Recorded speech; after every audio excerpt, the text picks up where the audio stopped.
हरे कृष्णा। भगवत गीता की इस वीडियो में हम पढ़ेंगे 7वें अध्याय का चौथा और 5वां श्लोक। बिलीव माय वर्ड्स, बहुत ज़्यादा इंपॉर्टेंट श्लोकाज हैं। इन श्लोकों में हम अपने शरीर के बारे में समझेंगे कि भगवान ने इस शरीर को बेसिकली 3 हिस्सों में बांटा है।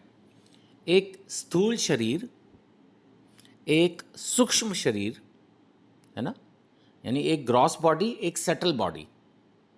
हिंदी में बोलें तो स्थूल शरीर और सूक्ष्म शरीर, और एक होता है आध्यात्मिक शरीर। चौथा श्लोक भौतिक शरीर की बात करेगा, 5वां आध्यात्मिक शरीर की बात करेगा। अगर हमें अपने शरीर के बारे में ही पूरी तरह से ज्ञान नहीं तो सोचो हम कितने अज्ञानी हैं।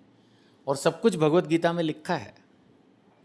जो चौथा श्लोक है, भगवान उसमें बता रहे हैं कि हमारी जो ग्रॉस बॉडी है उसमें 5 एलिमेंट होते हैं, है ना। आप सबको पता ही है, पृथ्वी, आकाश, वायु, जल, अग्नि। ये 5 ग्रॉस एलिमेंट हैं, मतलब ये 5 एक तरह से भौतिक पदार्थ हैं जिनसे ये शरीर बना है। बहुत सारे लोगों को लगता है बस यही है। नहीं भाई, इसके अलावा सटल बॉडी भी है जिसको हम सूक्ष्म शरीर कह सकते हैं। इसमें 3 एलिमेंट हैं, mind, intelligence and false ego, यानी मन, बुद्धि और अहंकार। याद रखिएगा, जब किसी की सो कॉल्ड मृत्यु होती है तो सिर्फ भौतिक शरीर जो ग्रॉस बॉडी है इसकी मृत्यु होती है। शरीर जब बाहर निकलता है, यानी आत्मा जब इस शरीर को छोड़ के बाहर निकल जाती है, आध्यात्मिक जो हमारी बॉडी है, तो वो अपने साथ खींच के इस सटल बॉडी, सूक्ष्म शरीर को ले जाती है। यानी हमारा मन नहीं मरता। इंसान मर जाता है, मन नहीं मरता, बुद्धि नहीं मरती, उसका अहंकार, उसकी फॉल्स ईगो नहीं मरती। फिर वो आध्यात्मिक शरीर एक दूसरा स्थूल शरीर ले लेता है और उसी में हमारा मन, बुद्धि, अहंकार री एंटर कर जाते हैं। ठीक है। तो बेसिकली जब ये शरीर खत्म होता है, यानी नॉर्मल भाषा में किसी भी एक व्यक्ति की मृत्यु होती है, तो ये जो 5 तत्वों से बना शरीर है ये खत्म हो जाता है। हाँ, ये तो हो ही जाता है, लेकिन वो जो मन, बुद्धि, अहंकार, जो सूक्ष्म शरीर है, वो जिंदा रहता है। इसीलिए अगले जन्म में जब हमें शरीर मिलता है तो हमारे मन में जो अधूरी इच्छाएं होती हैं उनको पूरा करने के हिसाब से वो शरीर दिया जाता है। बहुत ज़्यादा तैरने की इच्छा थी तो मछली बना देते हैं। बहुत नॉनवेज खाने की इच्छा है, हर वक्त नॉनवेज खाना है, तो भगवान उसको शेर या इस तरह का जानवर बना देंगे कि सिर्फ नॉनवेज ही खा, तेरी इच्छा पूरी हो जाए। बहुत ज़्यादा उड़ने का शौक हो तो भगवान, वो मन की इच्छाएं तो पूरी करनी है ना, तो उसको पंछी बना देंगे। बहुत ज़्यादा बिना कपड़ों के रहने का शौक है, जैसे फॉरेनर्स को रहता है, तो भगवान उनको पेड़ बना देते हैं। ऐसा सब शास्त्रों में लिखा है। किसी किसी को बहुत ज़्यादा जो है ना, वो स्त्री पुरुष का संग बहुत पसंद होता है, तो भगवान उसको बंदर बना देते हैं, कबूतर बना देते हैं। वो अपनी इच्छाएं उस शरीर में पूरी करता है। मनुष्य जीवन में तो भाई थोड़ा तो कंट्रोल में रहना ही पड़ेगा ना। तो भगवान क्या करते हैं, मन के अंदर जो अधूरी इच्छाएं उनको पूरी करने के लिए अगला शरीर इस तरह से देते हैं। भगवान तो कृपालु है ना, कि वो इच्छाएं पूरी हो जाएं। उन्हीं सब बातों का बेस इन 2 श्लोकों में है, चौथे और 5वें में। आइए पढ़ते हैं।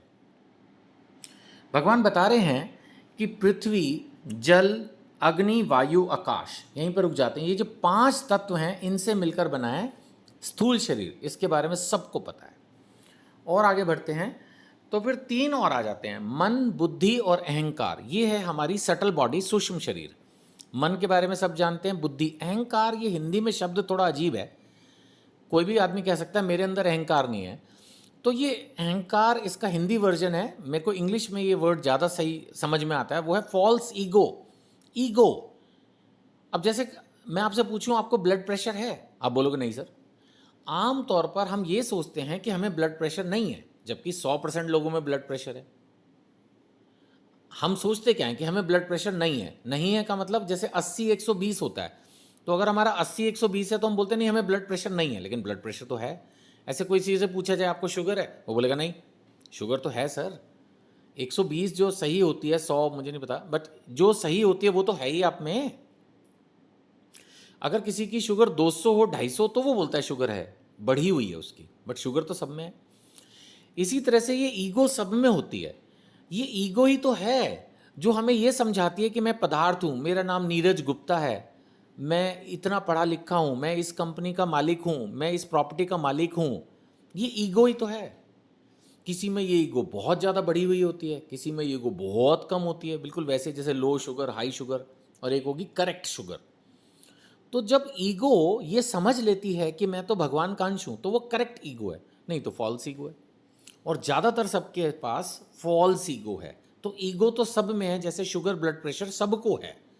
कम ज़्यादा होने पर प्रॉब्लम है, तब मेडिकल चाहिए, नहीं तो शुगर ना हो ऐसा थोड़ी हो सकता है, ब्लड प्रेशर ना हो। ऐसे ही ईगो भी सब में है, और ईगो होनी भी चाहिए, वो शरीर का पार्टी है। हम अपने आप को क्या समझ रहे हैं वो ईगो है, बट हम अपने आप को मालिक समझ रहे हैं वो गलत ईगो है। हम अपने आप को भगवान का दास समझ रहे हैं, जीवन को परोपकार के लिए समझ रहे हैं, वो करेक्ट ईगो है। ईगो तो है ही। हमारा जो शरीर है ये इन 8 तत्वों से मिलकर बना है। अगर हम भौतिक लेवल पर देखें तो मैं ये डिस्कस कर चुका हूं कि मृत्यु होने के बाद ये जो बाद वाले 3 है, मन, बुद्धि, अहंकार, इसको सूक्ष्म शरीर, सटल बॉडी बोलते हैं। मृत्यु के बाद जो हमारे अंदर आत्मा है वो इसको खींच के साथ में अपने ले जाती है, और इन इच्छाओं को जो मन में थी पूरी करने के लिए अगला शरीर प्रदान करती है। पृथ्वी, जल, अग्नि, वायु, आकाश, ये एक पार्ट। फिर मन, बुद्धि, अहंकार, ये 8 हो गए। ये भगवान की अपरा प्रकृति है, नाम है, एक तरह से समझ लो। भौतिक शरीर अपरा प्रकृति है, भगवान की प्रकृति का पार्क है। फिर अगले हम चलते हैं परा प्रकृति, ये होती है आध्यात्मिक। भगवान कह रहे हैं, हे महाभाव अर्जुन, इसके अतिरिक्त मेरी एक अन्य पराशक्ति है। अपरा हो गई भौतिक, परा हो गई आध्यात्मिक, जो भगवान का अंश है, जो इन जीवों से युक्त है, यानी कि जो ये जो भौतिक शरीर है उसको धारण किए हुए है, और इस भौतिक अपरा प्रकृति के साधनों का विदोहन कर रही है, मतलब यूटिलाइज कर रही है। नेचुरली जब तक आत्मा नहीं होगी शरीर तो हिलेगा भी नहीं, डेड है। शरीर डेवलप भी नहीं होगा, और रादर आत्मा के निकलते ही शरीर खत्म होना शुरू हो जाएगा। तो ये जो जीव है भगवान की परा प्रकृति, शब्दों में कंफ्यूज ना होएं।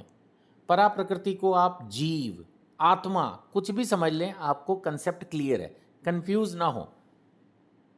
अपरा प्रकृति माने भौतिक शरीर, 8 तत्वों से बना, वो हम डिस्कस कर चुके। अब हम बात कर रहे हैं जीव। जीव का मतलब आत्मा, जीव का मतलब भगवान का अंश। जो भगवान में गुण हैं वो हम में भी हैं। भगवान हमेशा से थे, हमेशा से हैं, हमेशा रहेंगे। हम भी हमेशा से थे, हैं और रहेंगे।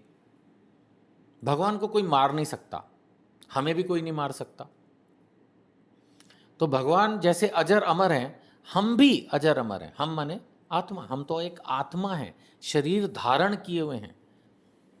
जिन लोगों ने शुरू में वीडियोस देखी हैं, दूसरे अध्याय के 12वें 13वें श्लोक में काफ़ी एग्जाम्पल्स के साथ हमने डिस्कस किया था ये आत्मा का कंसेप्ट, शरीर का कंसेप्ट।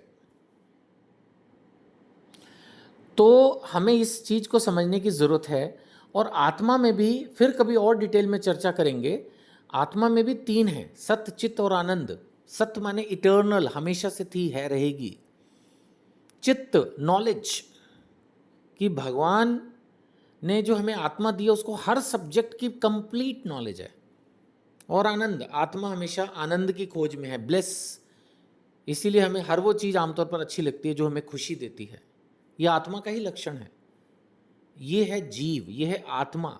वो बात अलग है कि हमारे जो गुण हैं, जैसे कोई 1 किलो सोने का बिस्किट हो और 1 ग्राम का सोना हो, तो उसके जो फीचर्स हैं, जो क्वालिटी है, वो तो सेम रहेगी ना, लेकिन आप उसमें जो मात्रा का फ़र्क है वो बहुत ज़्यादा है।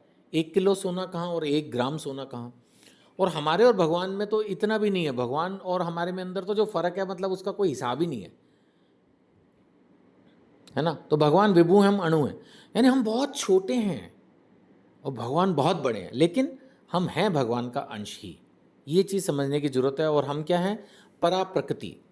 और भगवान ने कहा है कि परा प्रकृति यानी जीव, अपरा प्रकृति यानी जो भौतिक शरीर है उसको यूज़ कर रहा है, इस प्रकृति का दोहन कर रहा है, इस्तेमाल कर रहा है, यूटिलाइजेशन कर रहा है। आगे भगवान क्या बताते हैं इससे अगले श्लोकों में पढ़ेंगे। बहुत महत्वपूर्ण है, सुनते रहिए, देखते रहिए, दूसरों को भी इसमें जोड़ने का प्रयास कीजिए। हरे कृष्णा।